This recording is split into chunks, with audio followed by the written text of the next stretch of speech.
Assalamualaikum warahmatullahi wabarakatuh. Yang terhormat Ibu Nur Andriani, SEME, selaku dosen pengampu mata kuliah Makroekonomi 2. Perkenalkan, nama saya Ayuni Lutfiah Aini, NIMB 300 200 120, Prodi Ilmu Ekonomi Studi Pembangunan, Universitas Muhammadiyah Surakarta.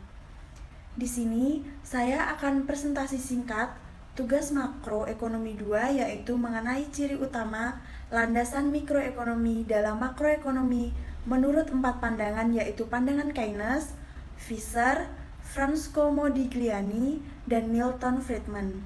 Dugaan Keynes memiliki 3 dugaan terkait dengan fungsi konsumsi. Yang pertama, Keynes menduga bahwa MPC yaitu jumlah yang dikonsumsi dari setiap tambahan pendapatan nilainya antara 0 dan 1. Keynes meyakini bahwa secara hukum fundamental yang harus diyakini oleh semua orang, bahwasannya manusia itu secara ilmiah dan berdasarkan rata-rata akan meningkatkan konsumsinya ketika pendapatan naik. Namun jumlahnya tidak sebanyak, yang artinya ketika orang menerima gaji tambahan, mereka biasanya digunakan untuk menabung dan mengkonsumsi sebagaimana mestinya. Yang kedua, Keynes menduga bahwa rasio konsumsi terhadap pendapatan rata-rata kecenderungan konsumsi akan turun atau akan jatuh ketika pendapatannya naik. Kenapa demikian? Karena Keynes percaya bahwa tabungan itu adalah sebuah kemewahan, sehingga ia menduga orang kaya akan menabung dengan proporsi yang lebih tinggi dari pendapatan mereka daripada orang miskin.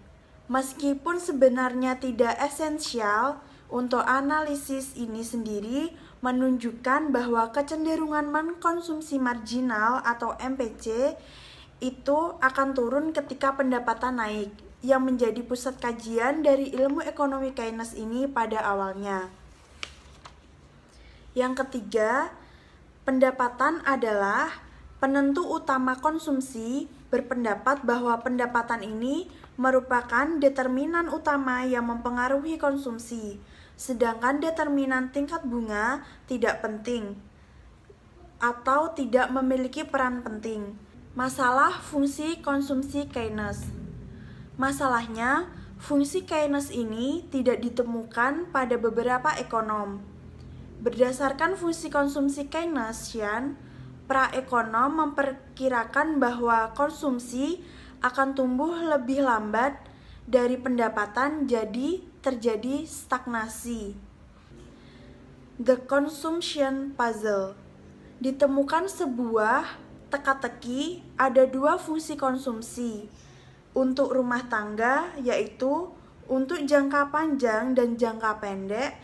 Namun jangka panjang fungsi konsumsi ini memiliki kecenderungan yang konstan, bahwa kedua hubungan antara konsumsi dan pendapatan ini disebut juga konsumsi jangka pendek dan jangka panjang. Yang kedua yaitu pandangan menurut Irving Fisher dan pilihan antar waktu. Irving Fisher memiliki teori yang sangat terkenal terkait dengan pilihan antar waktu, yang menjadi dasar teori konsumsi pada umumnya. Mengkonsumsikan konsumen menurut Fisher, ketika orang memutuskan untuk menabung dan mengkonsumsi, mereka juga mempertimbangkan tentang masa kini dan masa depan. Irving Fisher mengembangkan model yang digunakan para ekonom untuk menganalisis konsumen yang berpandangan ke depan dan rasional membuat pilihan antara waktu, yaitu periode waktu yang berbeda. Keberhasilan empiris awal. Para ekonom mengumpulkan data tentang konsumsi dan pendapatan menemukan dari studi rumah tangga. Mereka menemukan bahwa rumah tangga dengan pendapatan yang lebih tinggi akan mengkonsumsi lebih banyak, menegaskan bahwa MPC lebih besar dari 0. Yang kedua, menemukan bahwa rumah tangga yang memiliki pendapatan lebih tinggi akan menabung lebih banyak, menegaskan bahwa MPC kurang dari 1. Yang ketiga, menemukan bahwa rumah tangga dengan pendapatan yang lebih tinggi menyimpan sebagian dari pendapatan dalam proporsi yang lebih besar, menegaskan bahwa akan turun ketika pendapatan meningkat. Dari sisi lain, juga ada korelasi antara pendapatan dari konsumsi yang begitu kuat dan tidak ada variabel lain yang bisa mempengaruhi konsumsi. Dapat dikonfirmasi bahwa dugaan yang ketiga menunjukkan bahwa pendapatan itu sebagai determinan utama dari konsumsi. Batas anggaran antar waktu. Batasan anggaran adalah batasan dalam menentukan berapa banyak yang dibelanjakan. Yang kedua, batas anggaran antara waktu adalah yang mengukur sumber daya yang tersedia untuk mengkonsumsi masa kini dan masa depan. Implication dapat memecahkan teka-teki konsumsi, fungsi konsumsi daur hidup.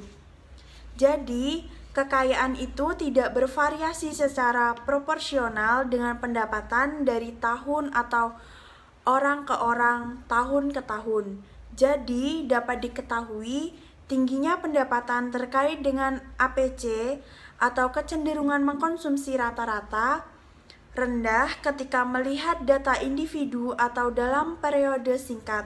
Tetapi, selama periode waktu yang panjang, kekayaan dan pendapatan akan tumbuh sekaligus yang menghasilkan rasio yang konstan. Di rumah tangga, pendapatan bervariasi lebih dari kekayaan, sehingga rumah tangga berpendapatan tinggi harus memiliki APC rendah daripada rumah tangga berpendapatan rendah. Seiring waktu kekayaan agregat dan pendapatan tumbuh bersama sehingga APC stabil. Bagaimana perubahan kekayaan menggeser fungsi konsumsi? Bahwa konsumsi bergantung pada kekayaan, maka akan menggeser fungsi konsumsi ke atas kanan. Fungsi konsumsi jangka pendek yang mempertahankan kekayaan konstan tidak akan terus bertahan dalam jangka panjang, karena kekayaan akan tumbuh sepanjang waktu, dan pergeseran konsumsi ke atas ini mencegah turunnya konsumsi rata-rata. Konsumsi, pendapatan, dan kekayaan selama daur hidup. Jadi, hipotesisnya bahwa karena orang-orang akan meratakan hidupnya, maka pada saat bekerja, menabung, sedangkan untuk masa tua, menghabiskan tabungannya. Jadi, Friedman beralasan bahwa konsumsi seharusnya bergantung pada pendapatan permanen karena konsumen menggunakan tabungan dan pinjaman untuk meratakan konsumsi dalam menanggapi perubahan dari pendapatan sementara tadi. Friedman menyimpulkan bahwa fungsi konsumsi itu memandang dengan pendekatan C sama dengan alfa dikali YP, di mana alfa adalah konstanta yang mengukur bagian dari pendapatan permanen yang dikonsumsi. Hipotesis pendapatan permanen menyatakan bahwa konsumsi bersifat proporsional terhadap pendapatan permanen. Implikasi. Menurut hipotesis dari pendapatan permanen konsumsi bergantung pada pendapatan permanen. Tetapi, banyak studi tentang fungsi konsumsi dengan menghubungkan dengan pendapatan sekarang. APC tergantung pada rasio pendapatan permanen terhadap pendapatan sekarang. Jadi, bila pendapatan sekarang naik di atas pendapatan permanen, maka APC turun. Yang kedua, bila pendapatan sekarang naik di atas pendapatan permanen, APC secara temporer akan turun. Yang ketiga, bila pendapatan sekarang turun secara temporer di bawah pendapatan permanen, APC turun secara temporer akan naik. Sekian presentasi singkat dari saya. Bila ada salah kata mohon maaf. Wassalamualaikum warahmatullahi wabarakatuh. Terima kasih.